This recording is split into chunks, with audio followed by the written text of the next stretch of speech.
जय हिंद, नमस्कार। एक बार फिर से आप सभी का स्वागत है आपके अपने चैनल वीके मैथ पर। तो आज का जो ये वीडियो है दोस्तों, क्लास 10 की मैथ्स के लिए चैप्टर 3 का पार्ट 19 है, जिसमें हम इसके एक्सरसाइज 3.5 के क्वेश्चन सोल्व करने वाले हैं। इससे पहले के वीडियो में हमने इसके 2 क्वेश्चन सोल्व किए हैं। आज की इस वीडियो में हम इसका 3rd क्वेश्चन सोल्व करने वाले हैं।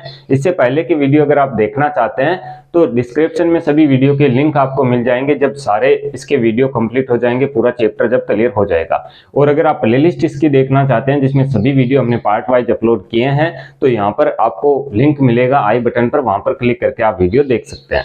चलिए आज के इस वीडियो को शुरू करते हैं। यहाँ पर जो एक्सरसाइज 3.5 है, इसका 3rd क्वेश्चन हम सोल्व करते हैं। तो इसका जो दोस्तों 3rd क्वेश्चन है, उसमें हमें एक समीकरण युग्म दिया गया है, जो कि एक 2 चर रैखिक समीकरण युग्म है, और उसे हमें प्रतिस्थापन विधि और वज्र गुणन विधि दोनों से हल करना है। चलिए यहाँ पर हम क्वेश्चन लिखते हैं और उसे हम पहले प्रतिस्थापन विधि से और बाद में उसे वज्र गुणन विधि से हल करते हैं। तो यहाँ पर जो समीकरण युग्म है कुछ इस प्रकार से हमें दिए गए हैं, जिसमें दोस्तों 2 समीकरण है, 8x + 5y = 9, 3x + 2y = 4। तो यहाँ पर हम पहला समीकरण इसे मान लेते हैं और दूसरा इसे मान लेते हैं। अब यहाँ पर सबसे पहले प्रतिस्थापन विधि से इसे हम हल करेंगे। तो यहाँ पर हम लिखते हैं प्रतिस्थापन विधि से।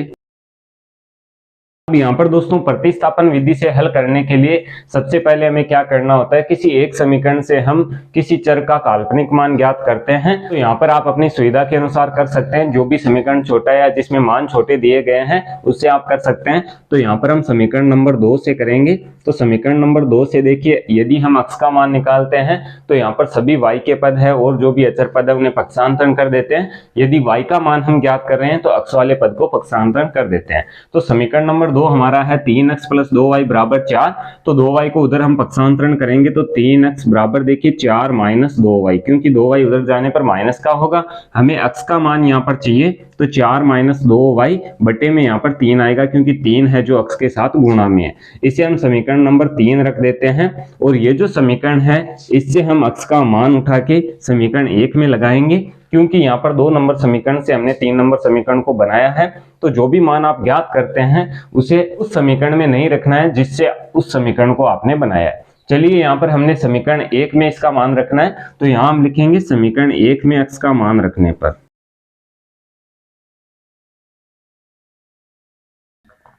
तो यहाँ पर दोस्तों हम समीकरण 1 में x का मान रख देते हैं। देखिए समीकरण 1 है 8x हमें दिया गया है, x का मान हमारे पास है 4 - 2y / 3।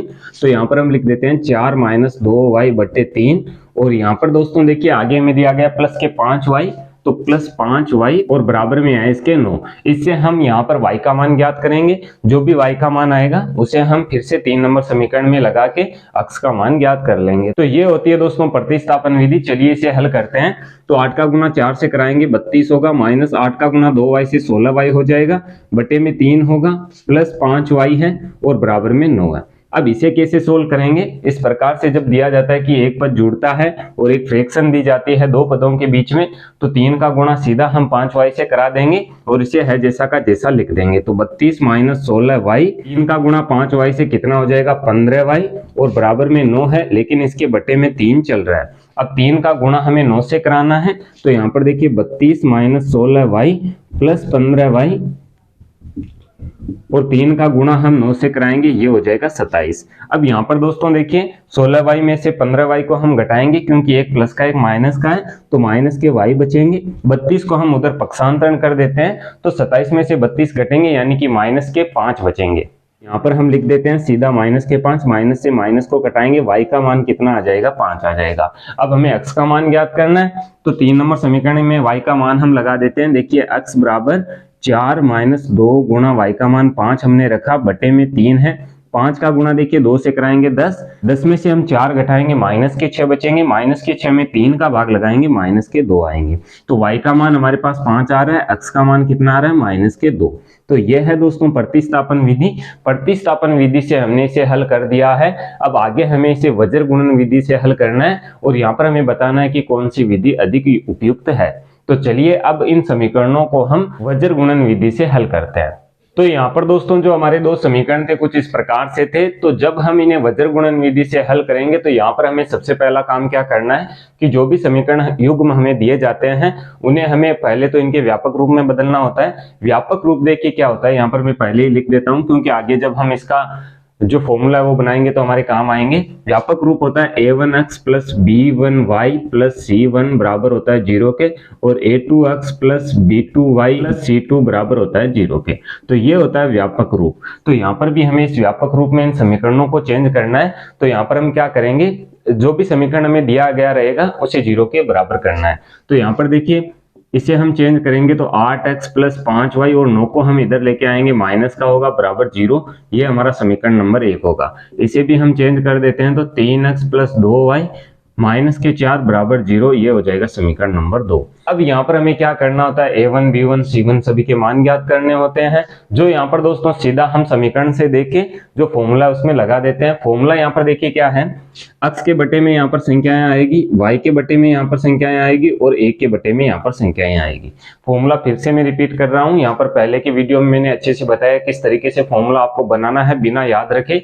यहाँ पर देखिए x के मान हम लिख रहे हैं तो x वाले गुणांक हम छोड़ देंगे, आगे वाले गुणांक हम लिखेंगे जो है b1 बटे b2, या हम कहें b1 b2 और c1 c2, ठीक है। और इनका हम वज्र गुणा करा के घटा देंगे, ठीक है, सीधा डायरेक्ट हो जाएगा। y के लिए हम क्या करेंगे, b1 b2 को छोड़ देंगे, जो भी आगे पद है वो लिख देंगे, तो है c1 c2 और यहाँ पर है a1 a2 जो शेष रहते हैं, इनका हम वज्र गुणा कराएंगे और घटा देंगे। अब यहाँ पर आगे देखिए जब हम अचर पद लिख रहे हैं c वाले, तो c वाले गुणांक हम हटा देंगे और ये वाले हम गुणांक लिख देंगे जो x और y के हैं, तो a1 a2 b1 b2। अब यहाँ पर इनका वज्र गुणा हम कराएंगे और एक दूसरे में से इन्हें घटा देंगे। यहाँ पर देखिए हमारा फॉर्मूला क्या बनेगा, x के बटे में क्या आएगा, b1 का गुणा c2 से, तो यहाँ हम लिखेंगे b1 c2 minus b2 c1, ठीक है। और यहाँ पर देखिए क्या होगा, y के बटे में क्या आएगा, c1 का गुणा a2 से, तो a2 c1 भी लिख सकते हैं या c1 a2 लिख सकते हैं, और माइनस इसमें से हमें करना है a1 c2। इसी तरीके से आगे हम चलेंगे तो a के बटे में देखिए a1 गुणा b2 हम करेंगे और माइनस a2 गुणा b1 हम करेंगे। अब यहाँ पर इनके मान हम लगा देते हैं, तो देखिए मान हमें किस तरीके से लिखने हैं, b1 c2, यहाँ पर b2 c1 क्या है, यहाँ पर जो ये मान चल रहे हैं y के गुणांक है वो क्या है, b1 b2 है, यहाँ पर जो x के गुणांक है वो a1 a2 है, लेकिन समीकरण पहला समीकरण है उसमें a1 b1 c1 के मान है, जो दूसरा समीकरण है उसमें a2 b2 और c2 के मान है। यहाँ पर देखिए हम मान लिखते हैं, यहाँ पर हमें सबसे पहले b1 c2 दिया गया है, तो b1 हमारा क्या होगा, देखिए पहले समीकरण का जो y का गुणांक है 5 है, तो 5 यहाँ पर हम लिखेंगे, इसका गुणा हम कराएंगे, देखिए हमें कराना है c2 से, तो c2 हमारा क्या होगा, c2 ये होगा, उस समीकरण से आप तुलना कर सकते हैं, माइनस के 4 है, और जब माइनस में आता है तो यहाँ पर हम ब्रैकेट में से लिखते हैं, और यहाँ पर हमें माइनस करना है, देखिए b2 c1, तो b2 यहाँ पर हम देखें तो b2 ये होगा 2, क्योंकि ये दूसरे समीकरण के लिए y का गुणांक है, तो यहाँ पर हम 2 लिख देते हैं। इसका गुणा हमें कराना है c1 से, तो c1 हमारा क्या है, माइनस के 9 है, तो इसे भी हमें ब्रैकेट में लिखना है माइनस के 9, क्योंकि जब हम गुणा कराएंगे तो चिन्ह यहाँ पर चेंज होंगे। अब यहाँ पर देखिए y के लिए हम देखें तो y के लिए क्या होगा, y के लिए यहाँ पर है दोस्तों a2 c1, तो a2 यहाँ पर क्या होगा, जो दूसरे समीकरण के लिए x का गुणांक है 3 है, तो यहाँ पर हम 3 लिख देते हैं, गुणा यहाँ पर c1 हमें लिखना है, c1 है माइनस के 9, तो इसे भी हमें ब्रैकेट में लिखना है, माइनस यहाँ पर दोस्तों आगे हमें दिया गया है a1 c2, a1 यहाँ पर 8 है और c2 हम देखें तो माइनस के 4 है, तो a1 यहाँ पर हम लिख देते हैं 8 और गुणा माइनस के 4 को हम ब्रैकेट में लिख देते हैं, ठीक है। इसी प्रकार से a के बटे में संख्याएं आएगी जो इस प्रकार से a1 b2, a1 देखिए 8 है, b2 हम देखें तो 2 है, तो 8 गुणा 2 हम कर देते हैं, माइनस यहाँ पर दोस्तों आगे है a2 b1, a2 यहाँ पर क्या होगा, a2 हमारा 3 होगा, b1 यहाँ पर हम देखें तो 5 होगा, ठीक है, तो 3 गुणा हम 5 करा देते हैं। अब इसे हम हल कर लेते हैं, तो 3 स्थितियां बनेगी, पहली दूसरी और तीसरी, तो पहली स्थिति की तुलना तीसरी से करनी है, दूसरी की तीसरी से करनी है, और x और y के मान हम ज्ञात कर लेंगे। चलिए इसे सोल्व करते हैं पहले। तो यहाँ पर देखिए x के बटे में क्या आएगा, यहाँ पर दोस्तों 5 का गुणा -4 से कराएंगे, माइनस के 20 होंगे, यहाँ पर देखिए माइनस माइनस प्लस हो जाएगा, 9 का गुणा 2 से कराएंगे, प्लस के 18 हो जाएंगे, ठीक है। बराबर में देखिए y के बटे में क्या आएगा, 3 का गुणा -9 से कराएंगे, माइनस के 27 होंगे, और माइनस माइनस प्लस हो जाएगा, 8 का गुणा 4 से कराएंगे 32 हो जाएंगे, तो प्लस के 32 होंगे। बराबर में देखिए 8 का गुणा 2 से 16 और 3 का गुणा 5 से 15, यानी कि 1/16 माइनस 15। इसे हम आगे और सोल्व करेंगे, तो यहाँ पर इसे मैं ऊपर लिख रहा हूँ, अगर आप इसे नोट करना चाहते हैं तो नोट कर सकते हैं। अब यहाँ पर देखिए हमारे पास क्या आया, x के बटे में हम देखिए माइनस के 20 से प्लस के 18 हैं, तो माइनस के 2 बचेंगे, के बटे में माइनस के 2 हम लिखेंगे, y के बटे में देखिए कितना आएगा, y बटे माइनस के 27 है प्लस के 32 है, तो प्लस के ज्यादा है 5, तो यहाँ पर बटे में 5 आएगा। बराबर में देखिए 1 के बटे में क्या आएगा, 16 में से 15 घटाएंगे 1 आएगा। अब दोस्तों हमारे पास पहली स्थिति, दूसरी स्थिति और तीसरी, 3 स्थितियां हमारे पास बन गई हैं। तीनों स्थितियों से हम x और y के मान ज्ञात करेंगे। किस तरीके से, देखिए सबसे पहले हम x का मान ज्ञात करेंगे, जिसके लिए हम पहली स्थिति व तीसरी स्थिति से तुलना करेंगे। तो यहाँ पर देखिए क्या होगा, x बटे -2 है, तीसरी स्थिति यहाँ पर है 1 बटे 1, तो 1 का गुणा -2 से, 1 का गुणा x से, यानी कि x बराबर कितना आएगा, -2, और x का मान -2 हमारे पास प्रतिस्थापन विधि से आया था। अब यहाँ पर हम तुलना करेंगे दूसरी स्थिति और तीसरी स्थिति से।